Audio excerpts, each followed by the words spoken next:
Youkai Mao's story Kejoro. There are monsters standing on the streets. There are monsters standing in houses. There are monsters standing on the walls, and there are monsters standing in the red light district. But the common thing is that most monsters eat people, mostly men, then women. Even monsters are sexist. Same with Kejoro. No one knows where she comes from, but everyone knows that she often hangs around brothels and red light districts, famous for her beautiful face and long hair that covers her whole body and covers her body. Her hidden face.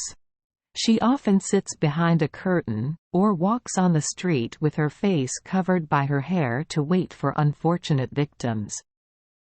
Young men who often visit brothels and red light districts often play old tricks, which is to talk to a teenager. A woman who looks like someone they know to start a conversation, then invite them to go somewhere and have a few moments and then go home.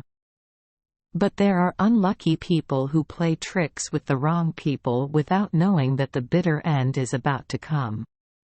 When Kejoro turns around, his eyes covered by loose hair will startle the victim. Then he takes that opportunity to tightly wrap the thick curls around the victim's body. Kejoro's hair is so sharp that it can decapitate the victim, or squeeze the victim until their face turns purple and they stop breathing completely. However, there are very few reports of Kejoro killing people, so we can make three hypotheses. One is that Kejoro ate people. 2 is that very few Kejoro exist. 3 is that Kejoro has no malicious intentions, and the second is 3 seem to be the least promising. The good thing is, Kejoro has a rather attractive feature that distinguishes him from other yokai. That is, she is always noticed by men in the demon world, and even fights just to get Kejoro's love. The love of a Kejoro is the happiest and most proud thing for a man.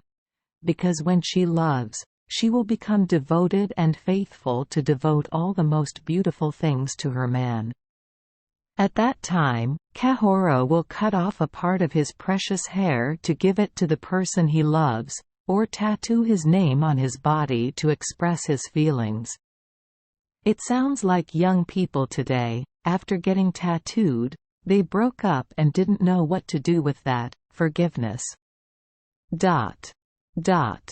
The first record about Kejoro was from the author of the comic book, Geizi Hyaki Yagyo, Toriyama Sakian.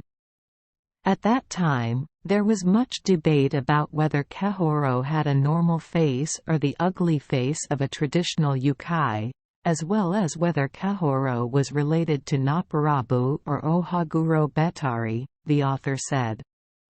The series still doesn't answer any questions.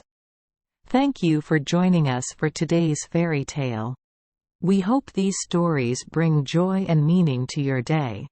If you love our channel, please hit the subscribe button so you won't miss any exciting tales. Wishing you a good night and sweet dreams. See you in the next story.